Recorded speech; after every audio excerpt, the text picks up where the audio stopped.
성전에 올라가는 노래들이 몇 개 있습니다. 오늘 본문에 있는 말씀 보면 솔로몬의 시라고 밝히고 성전에 올라가는 노래라고 그렇게 기록이 되어 있습니다. 집을 지을 때 먼저, 집을 짓기 전에 먼저 하는 작업이 설계도를 그리는 일입니다. 우리가 예배당 지을 때도 제가 옆에서 장로님들 일하는 걸 가만히 보니까 이 설계도를 들고 다니면서 얼마나 몇 번을 왔다 갔다 하시더라고요. 근데 최종적으로 설계도가 나올 때, 설계도가 최종 수정된 걸 가지고 업자하고 만나서 건축 계약을 하는 거예요.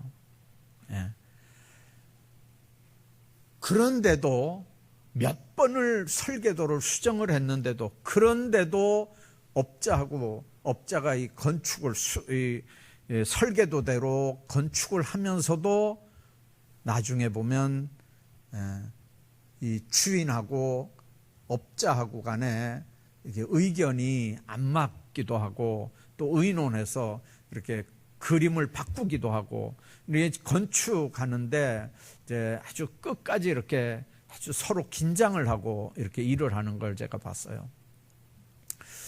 제가 기억하는 것 중에 하나가 뭐냐면, 이제 1층에서 2층 올라오는 이 계단 있잖아요.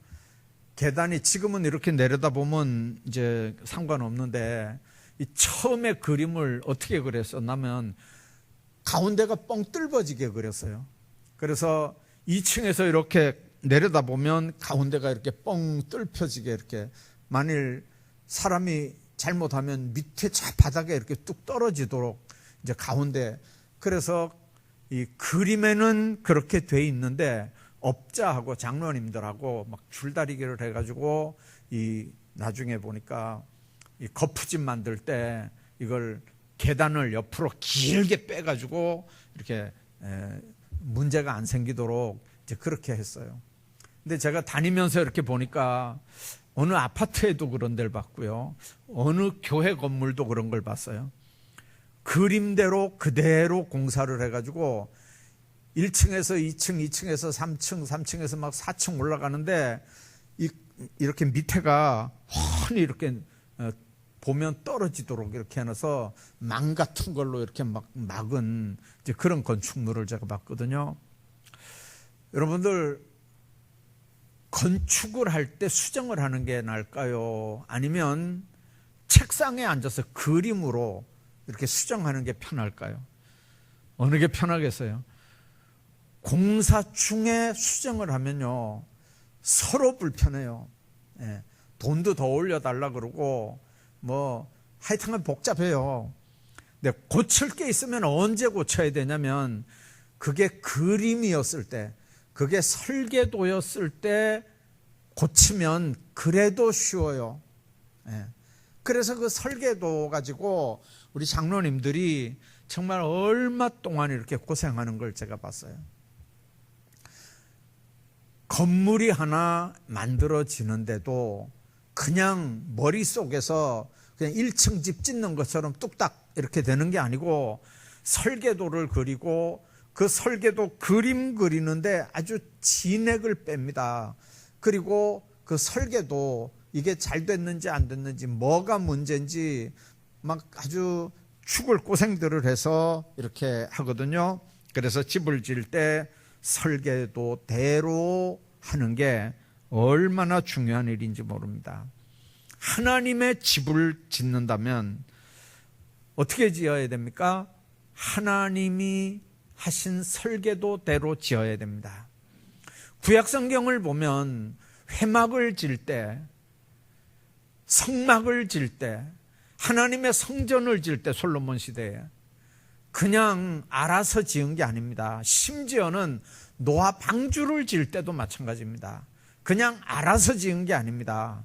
하나님께서 모세를 통해서 회막은 이렇게 지어라, 하나님께서 노아를 통해서 방주는 이렇게 지어라, 넓이가 얼마, 길이가 얼마, 높이가 얼마, 몇 층으로, 무슨 나무로, 나무와 나무 사이에는 어떤 재질로, 아주 구체적으로 그렇게 말씀으로 설계도를 다 가르쳐 주시고, 그리고 그걸 다 그대로 순종해서 방주도 만들었고 회막도 만들었고, 나중에 솔로몬 시대의 성전도 그 하나님의 설계도대로 만들었거든요. 지금도 우리가 신앙생활할 때 여러분들 하나님의 성전 짓는 거 이렇게 설계도대로 짓는 건데, 예수 안에서 사는 이 신앙생활을 할 때도 마찬가지입니다. 성전 건축해본 솔로몬의 입장에서 하나님의 백성들이 하나님을 경외하는 복된 가정을 꾸리려고 하면 어떤 설계도대로 하나님의 백성들이 살아야 되느냐, 어떤 가정을 꾸려야 그 가정이 임마누엘의 가정이 되고 그 자녀손들이 복이 있는 삶을 사는 자녀손들이 되느냐. 솔로몬은 성전에 올라가는 노래들을 부르게 하면서 아주 분명하게 이 127편에 아주 분명하게 말씀을 합니다. 오늘 본문에 있는 말씀들 보면 핵심적으로 이런 겁니다. 집을 세우는 거, 성을 지키는 거, 일찍 일어나고 늦게 누우는 거, 인간적인 수고 아무리 해봐야 하나님의 전적인 도움이 없다면 이건 헛수고일 수밖에 없다 하는 게 하나님께서 우리에게 주시는, 솔로몬을 통해서 우리에게 주시는 메시지입니다. 뿐만 아니라 궁극적으로는 인간의 평안, 육신의 평안, 영적인 평안, 이 모든 것들 하나님의 절대 주권에 있는 거지, 노력한다고 평안할 수 있고 노력한다고 육신이, 영혼이 잘 되고 그런 거 아니라는 거죠. 그 열쇠는 인간의 수고, 인간의 노력에 있는 게 아니고 그 모든 열쇠가 하나님에게 있다고 하는 겁니다. 그래서 오늘 본문에 있는 말씀들을 근거로 해서 이 축복받는 가정들, 이제 어떻게 하나님 앞에 살아야 되는지 몇 가지 생각을 하려고 합니다. 1절에 보니까 여호와께서 집을 세우지 아니하시면 세우는 자의 수고가 헛되고 여호와께서 성을 지키지 않으면 파수꾼에 깨어 있음이 허사다 그랬습니다. 축복받는 가정은요, 마음속에 하나님의 성전을 세움으로 그 자녀들이 복되고 형통한 줄로 믿습니다. 다윗 시대에 두 가정이 있습니다. 하나는 아비나답의 집의 가정이고요, 하나는 오벳 에돔의 집의 가정입니다. 두 집 다 하나님의 법궤를 모셨던 집들이에요. 자, 그런데 아비나답의 집의 가정에서는 법궤가 움직일 때 수레를 만들어서 수레 위에 법궤를 실었어요. 그리고 수레다가 법궤를 이렇게 얹어가지고 이제 수레가 이렇게 오는데, 타작마당에 타작마당에 이르니까 이 타작하는 그 뭐 요즘 말로 하면 뭐 이렇게 우리 같으면 이렇게 그 타작하는 소리에 소들이 놀래서 뛰니까 수레가 움직이고 수레 위에 있던 하나님의 법궤가 떨어지는 상황이 되거든요. 만일 우사가 그걸 안 붙잡았으면 떨어졌을 수도 안 있었겠어요? 그런데 우사가 수레가 뛰놀고 하나님의 법궤가 움직이니까 그걸 손으로 잡았어요. 그런데 하나님의 법궤를 잡는 순간에 하나님께서 진노를 내리셔가지고 우사가 그 자리에서 죽임을 당합니다. 여러분들 기억하시죠? 자, 그러니까 그 다음에 아무도 그 법궤를 누구네 집에 이렇게 모실 생각을 못하는 거예요. 아무도 어떻게 할 생각을 못하는데 오벳 에돔이 자기 집으로 하나님의 법궤를 모셔가요. 어떻게 모셔가느냐, 그 자녀들이 어깨에 메고, 그게 가마처럼 비슷하게 생겼거든요. 법궤에 이렇게 꿰는 채가 있어요. 그래서 자녀들이 가마 매는 것처럼 이렇게 법궤를 이렇게 메고 자기 집에 이렇게 모셨는데, 얼마나 하나님이 축복을 하시는지 다윗이 그걸 보고 다시 그 복궤를 오벳에돔의 집에서 다윗성으로 옮기는 작업을 하잖아요. 여러분들, 똑같이 하나님의 법궤를 모셨던 두 가정이에요. 그런데 한 집은 법궤 때문에 망하는 집이 됐고 자녀들도 망하는 집이 됐고, 한 집은 법궤 때문에 복받고 그 복받은 게 다윗 왕이 알 정도로, 온 나라가 다 알 정도로 그렇게 축복의 가정이 됐거든요. 이유가 뭔가요? 법궤를 대하는, 법궤를 모시는 방법이 성경적이냐 아니냐에 따라서 그렇게 되는 거예요. 법궤는 하나님의 임재의 상징이에요. 아무나 절대로 못 만져요. 제사장도 만지면 죽어요. 제사장도. 반드시 채에 꿰고 그 채를 제사장들이 어깨에다 메고 운반할 수 있는 거거든요. 그게 법궤를 이동하는 하나님의 법이에요. 그러니까 우리가 신앙생활할 때 보기에 좋은 대로 아니에요. 소견에 옳은 대로 아니에요. 자기 생각에 그냥 생각대로 아니라니까요. 하나님의 교회를 움직이는 데는 법이 있어요. 내 생각대로가 아니고 하나님의 법대로예요. 그게 하나님의 교회를 섬기는 원칙인 줄로 믿습니다. 원칙대로 섬기면 그 사람도 그 자녀들도 복을 받지만, 자기 생각대로 하나님의 법궤를 만지고 하나님의 제단을 받들어 섬긴다고 자기 마음대로, 자기 생각대로, 자기 기준대로, 자기 소견에 옳은 대로 하나님의 제단을 자기 손으로 주무르면 그 사람도 망하고 그 자녀도 반드시 망하게 돼 있어요. 하나님의 집 누가 세워야 됩니까? 하나님이 세웁니다. 언제 세웁니까? 하나님의 자녀들이 하나님의 말씀에 순종하는 삶을 사는 걸 볼 때 하나님께서 축복하시는 거예요. 하나님의 자녀들이 어떻게 복받는 삶을 사는 겁니까? 명령에 순종해서 사는 모습들을 나타내는 거예요. 그래서 하나님께서 집을 세우지 않으면 세우는 자의 수고가 헛되고, 여호와께서 성을 지키지 않으면 파수꾼의 깨어있음이 허사라고 그랬죠. 단순히 사람의 살집 하나 짓는 것도 사실은 쉬운 거 아니잖아요. 하물며 하나님의 집을 짓는 거, 이거 얼마나 어렵겠습니까? 하나님께서 명령하신 대로 지은 모세 성막, 솔로몬 성전 완공될 때 하나님의 영광이 함께하는 구름으로, 영광의 구름으로 하나님의 임재를 나타내셨거든요. 이런 가시적인 하나님의 성전 너무 중요하지만 지금도 우리가 기억해야 되는 거 있습니다. 하나님의 백성들 마음속에 세워지는 하나님의 성전입니다. 고린도전서 3장과 6장에 분명하게 말씀합니다. 너희 몸이 하나님의 성전인 것을 알지 못하느냐. 우리 몸이 하나님의 성전이라는 거예요.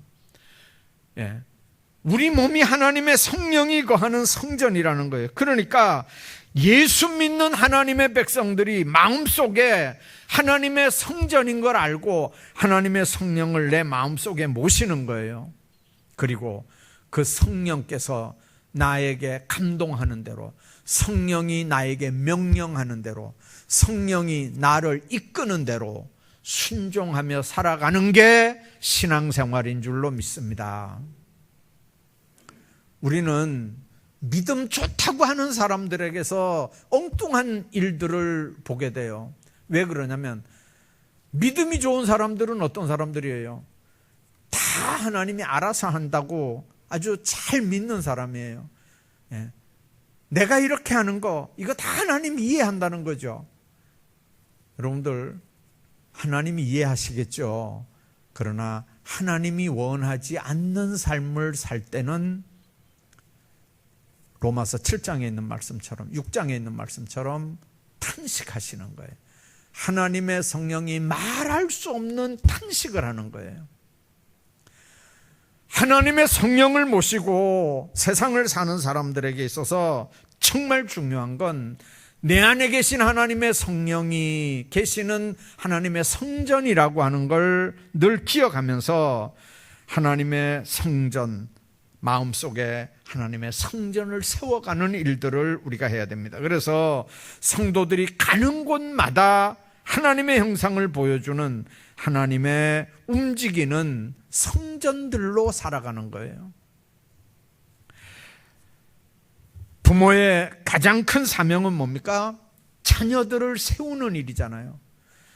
내 자녀 하나 똑바로 하나님 앞에 잘 되기 위해서 내가 허리끈을 묶는 거잖아요. 허리를 동이는 거잖아요.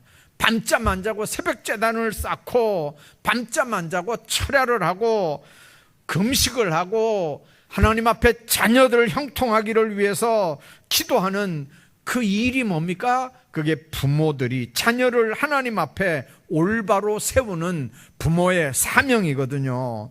만약 자녀들에게 여러분들이 분노를 퍼붓다면 그 자녀들에게 반드시 여러분들 용서를 구하셔야 돼요. 그 자녀도 하나님의 형상이 있는 자녀들이거든요. 우리 모두 하나님의 형상을 가진 존재들입니다. 저절로 부모가 되는 거 아니에요. 옛날 부모들은 무식해서 먹여주고 공부시켜줬으니까 이제 부모 할 노릇 했다 끝나는 거예요. 한 수 더 떠서 여러분들 결혼까지 시켰으면 이제 부모 할 일 다 했다 그러잖아요. 근데 가만히 생각해 보니까요, 결혼시켜 놓고도 그 자녀들을 위해서 기도거리가 얼마나 많은지 몰라요. 기도거리가 결혼시켜 놓고도 기도거리가 뒤에서 얼마든지 있다고요. 자, 그러면 그 자녀들이 똑바로 하나님 앞에 서기 위해서 부모들이 할 수 있는 일들이 뭘까요? 자녀들과 기도로 교통하는 일입니다. 성령 안에서 그 자녀들을 중보자들로 하나님 앞에 세워가는 일입니다. 부모란 이름이 하나님 앞에 중보자가 돼서 그 자녀들을 하나님 앞에 세워가는 일이에요. 그래서 기도가 무서운 거예요. 여러분들, 스위트홈이라고 하는 게 뭡니까? 문제가 전혀 없는 가정이라는 말이 아니에요. 거기 기도하는 부모가 있고 거기에 말씀으로 양육하는 부모들이 있고 잘못했을 때 믿음으로 살지 않을 때 눈물이 쑥 빠져나오게 책망하는 부모들이 있지만, 그러나 사랑으로 그들을 끌어안고 사랑으로 그들을 싸맬 수 있는 그런 부모들이 있는 자녀들, 문제 없는 가정이 아니고 문제가 있지만 그런 문제들을 해결할 수 있는 능력이 있는 가정이란 말이에요. 그러니까 그런 자녀들은 세상에 얼마든지 세상 밖으로 나가지만 때가 되면 반드시 세상 안으로, 가정 안으로 다시 돌아올 수밖에 없는, 따뜻한 위로를 받을 수밖에 없는 이제 그런 곳이 바로 기도하는 부모들이 있는 가정, 말씀으로 양육하고 훈계할 수 있는 부모들이 있는 가정이거든요. 그런 가정의 자녀들은 어디다 내놔도 하나님의 영광을 드러내는 믿음의 자녀들이 되는 줄로 믿습니다. 그런 가정, 그런 부모들, 그런 자녀들 다 되는 축복들이 여러분들 가정에 다 있기를 주의 이름으로 축원합니다. 뿐만 아니라 축복받는 가정들 보면 하나님의 도우심으로만 형통한 가정을 누리는 가정들입니다. 개인의 명예, 지위, 사업을 성취하는 거 얼마나 어렵습니까? 그런데 그거보다 더 어려운 건요, 그 성취한 걸 지켜나가는 게 더 힘든 거예요. 성공하는 것도 어렵지만 성공한 걸 지켜나가는 게 더 어렵다고요. 왜냐하면 인간의 삶 속에는 도저히 예측이 불가능한 그런 환경적인 돌풍이 동서남북에서 시도 때도 없이 들이닥치기 때문에 그래요. 돌풍이 불어와서 내가 지키려고 하는 가정, 자녀들, 재산, 사업, 직장 순식간에 그냥 박살이 날 수도 있거든요. 다니엘서 5장에 보면 느부갓네살 왕이 바벨론 그 멸망에 대한 얘기들이 5장에 나오거든요. 우리가 그 느부갓네살 왕의 그 손자인가요? 벨사살 왕. 온 중동 지역을 다 점령했잖아요. 정말 그 권세와 권력이 극치에 달했거든요. 그때만 해도 그 벨사살을 이길 수 있는 주변의 나라도 왕도 없었어요. 이스라엘의 하나님의 성전에서 뺏어온 금은기명, 하나님의 성전에서 쓰는 이 금은기명을 갖다가 회식한다고 이 잔치자리에 술잔으로 이렇게 썼어요. 기생들을 불러서 기생 파티를 한 거죠. 자, 그런데 앞에 벽에 손가락이 하나 나와가지고 글씨를 막 이렇게 쓰는 거예요. 여러분들 술 먹다가 얼마나 놀랐을까요? 파티장이 완전히 비상이 걸렸어요. 그런데 왕비가 그랬어요. 당신 윗대에 그 아주 지혜롭고 명철했던 하나님의 사람, 하나님의 신에 감동된 다니엘이라는 사람인데 이 사람을 불러다가 저 글씨가 뭔지 한번 해석하게 하자. 그래서 다니엘이 소환되어 오잖아요. 다니엘이 와가지고 벽에 써있는 글씨를 해석을 합니다. 읽는데 뭐라고 읽습니까? 메네 메네 데겔 우바르신 이렇게 읽습니다. 메네라고 하는 말이 뭔 말입니까? 하나님이 이미 왕의 시대를 세워서 끝나게 했다. 데겔 왕이 저울에 달려서 부족함이 배었다. 베레스 왕의 나라가 나뉘어서 메대와 바사 사람에게 준 바가 됐다. 여러분들 그날 밤에 바로 그날 밤에 벨사살은 죽임을 당했고요. 메대 사람 다리오가 왕의 자리에 오르잖아요. 많은 사람들이 건강이라고 하는 성을 지키려고 너무 고생을 합니다. 제가 아는 분 한 분 얼마 전에 통화를 했는데요. 그분이 그런 얘기예요. 건강 요즘에 허리가 아파 죽겠대요. 왜 그러냐 그러니까 건강하려고 너무 무리하게 운동을 하다가 몸이 망가졌대요. 네. 여러분들 운동은 건강하려고 운동을 하는데 건강하려고 너무 무리하게 운동을 하다가 지금 사람이 골골하더라고요. 건강이라고 하는 성을 지키려고 온갖 보약을 다 먹는데 여러분들 한약은요 정말 조심해 먹어야 돼요. 특별히 간 쪽에 문제가 있는 사람들은 정말 한약 조심해 먹어야 되거든요. 성분 밝혀지지 않은 위험 요소들이 한약에 얼마나 많은지 몰라요. 한약 잘못 먹으면 바로 가는 수가 생겨요. 정말 의사들하고 잘 의논하고 이렇게 먹어야 돼요. 건강이라고 하는 성을 지키려고 보약을 먹는데 그게 하루아침에 망가져 버리는 수도 있고요. 사업과 생활이라고 하는 성을 지키기 위해서 죽을 고생하고 땀을 흘리고 있는데 그런데도 불구하고 끊임없이 우리 주변에서 성 무너지는 소리들이 들리거든요. 가정 무너지는 소리, 건강 무너지는 소리, 여러분들 사업이 무너지는 소리, 그 성공했던 대단한 것들이 다 물거품이 되는 소리 우리가 다 듣거든요. 하나님 안에서 우리가 기억해야 돼요. 하나님 없이 하는 모든 것들은요 때가 되면 물거품 되는 거예요. 2차 대전 당시에 독일 사람들 나치가 주장했던 게 뭡니까? 하나님 없다, 하나님 죽었다. 니체의 철학에 입각한 나치 제국을 세웠잖아요. 그래서 하나님 대적했어요. 하나님의 교회를 다 문 닫았어요. 주의 종들을 수없이 잡아서 처형하고 감옥에 가뒀어요. 집단 수용소에 집어넣었어요. 가스로 유대인들만 아니고 수많은 사람들을 학살했어요. 그리고 온 세계를 점령하는 것 같더니 나중에 연합군 공격을 받고 처참하게 망했어요.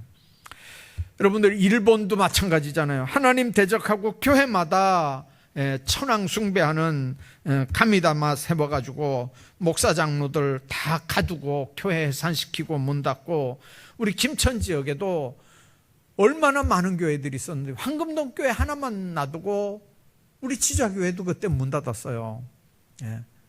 몇 년 동안 지자교회도 문 닫았었어요. 역사 보시면요. 자, 온갖 악행을 다 저질렀는데 그 못된 일본, 원자폭탄 한 방 맞고 손 번쩍 들고 무조건 항복하고 패배자가 됐잖아요. 공산주의자들, 막스 레닌의 유물사관 가지고 온 세상을 다 주관하고 아주 무신론적인 인본주의 철학 가지고 온 세상을 다 이렇게 했는데, 소련 공산주의 받아가지고 70년 만에 흔적도 없이 소련 망가지고 러시아가 탄생하는 거 우리가 봅니다. 전 세계에 여러분들 공산주의 제대로 하는 나라 없잖아요. 북한도 주체 사상으로 그걸 바꿔가지고 지금 이렇게 살아가는데, 어제 월요일 날 상주교회에서 무슨 세미나가 있어서 가봤는데요. 그 북한에 가서 복음 전하다 북한에 가서 몇 년 동안 감옥에 있던 캐나다 한국 목사님인데, 한인교회 목사님인데 캐나다에서 목회하는 목사님인데 북한에 선교하러 갔다 잡혔어요. 그래서 거기서 몇 년 동안 이렇게 이제 감옥에 있다가 이렇게 이제 풀려나셔서 이렇게 이제 다니면서 이제 간증을 하는 분들인데요. 세상에 그 얘기 들어보니까 너무 적나라하게 얘기를 해요. 사진 찍은 걸 이렇게 몇 컷 보여주는데 보니까요, 여러분은 낮은 선봉 지역 이렇게 하면 아주 이렇게 오픈되어 있는 지역이잖아요. 그쪽 지역의 어느 학교를 갔어요. 학교를 갔는데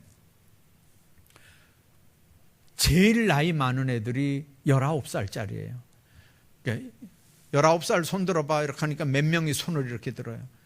18살 손 들어봐, 그 다음에 17살 손 들어봐, 16살, 15살 이렇게 해가지고 이렇게 손 들어라는데 몇 명씩 이렇게 들어요. 그 몇십 명 이렇게 되는데요. 근데 놀라운 건요, 19, 18, 17, 우리로 말하면 고등학생들이잖아요. 근데 아이들 키가 어느 정도 되냐면요, 우리 중학교 1, 2학년 키밖에 안 돼, 애들이요.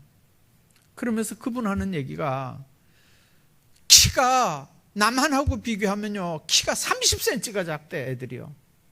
그 사진에서 이렇게 보니까요 정말 애들이 초등학생들 같아요. 초등학생들. 고등학교 1, 2학년짜리들이 우리 초등학생들 같아요. 여러분들, 북한이 무슨 되게 잘 사는 것처럼 선전하잖아요. 평양만 그런 것 같아요. 북한에 가서 동영상 찍어 온 목사님들 그 사진 어제 아래 보니까 그렇더라니까요.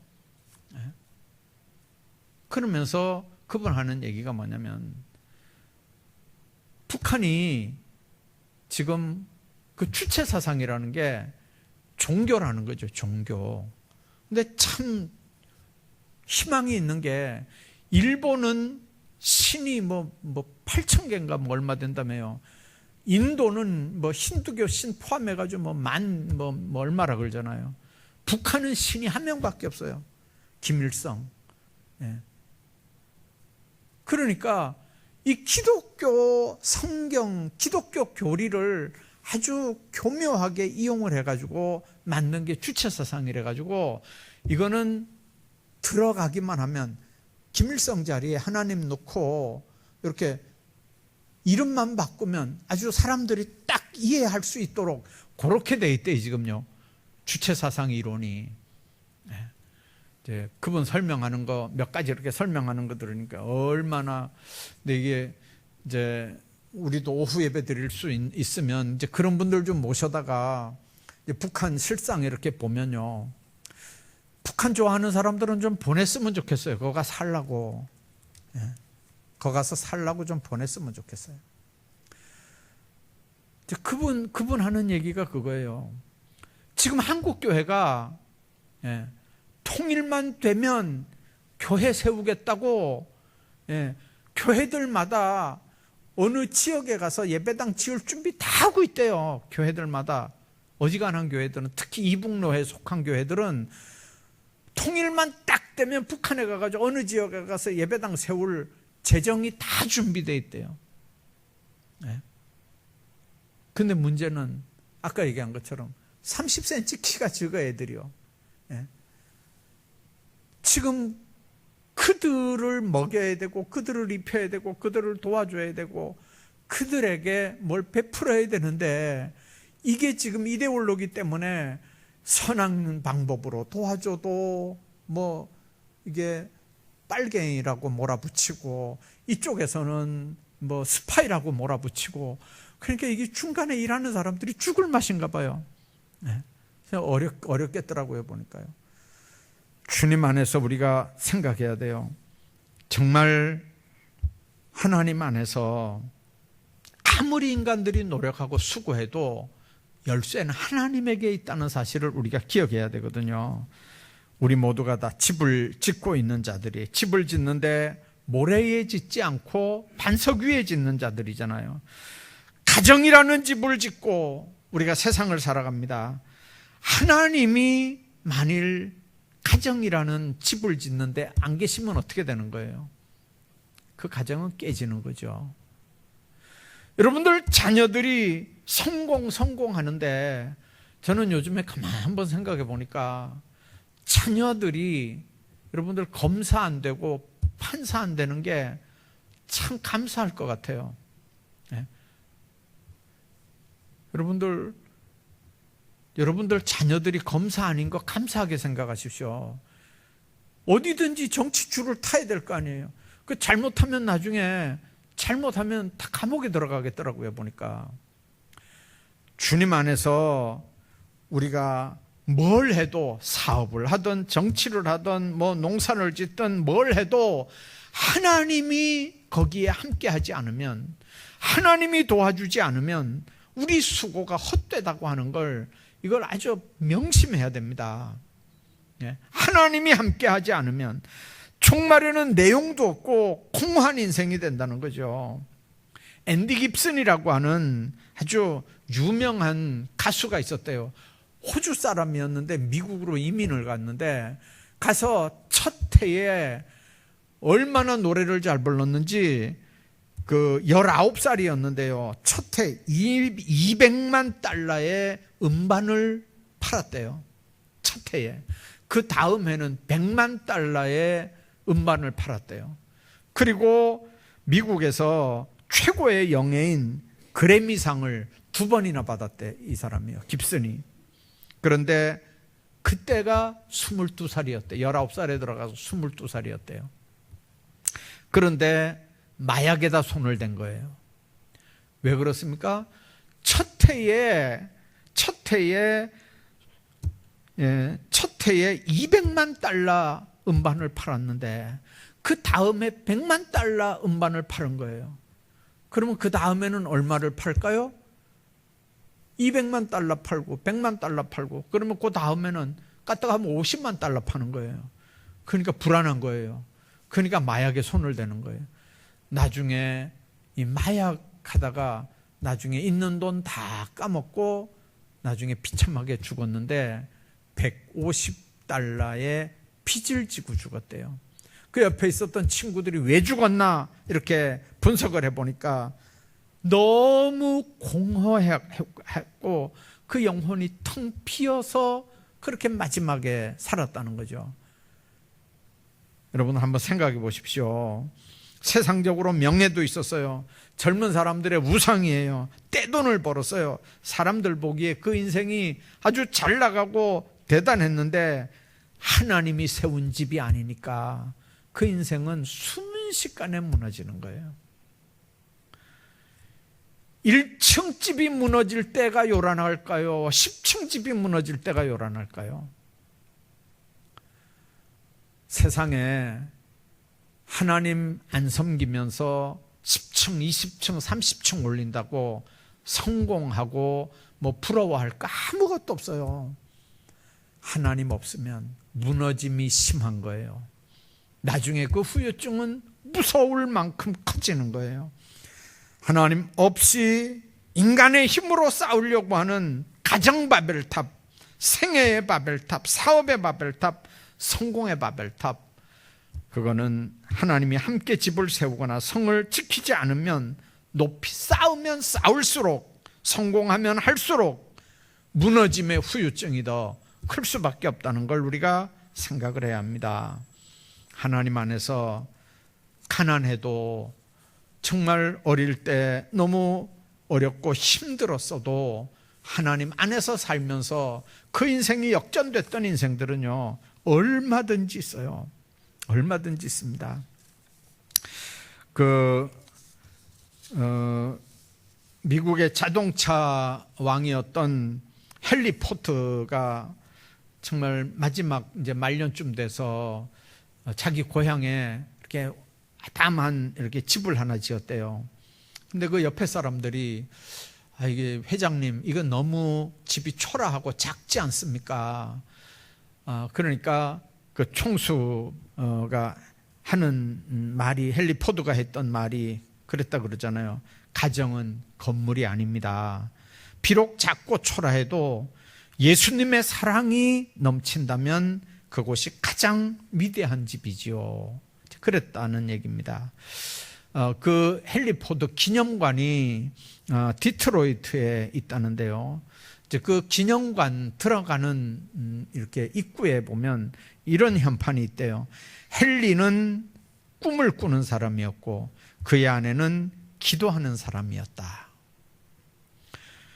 헨리 포드의 성공의 이면에는 꿈꾸는 헨리 포드와 기도하는 사람, 아내의 작품이 바로 한 가정을 만들고, 그리고 자동차 회사를 세우는 놀라운 역사를 이룬 거죠. 저는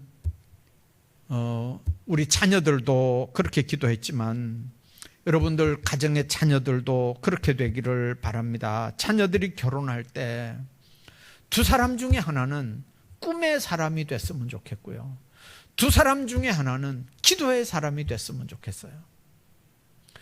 꿈의 사람과 기도의 사람이 만나서 가정을 꾸리면 그 가정은 하나님께서 함께 하시고 하나님께서 축복하는 가정이 되는 줄로 믿습니다.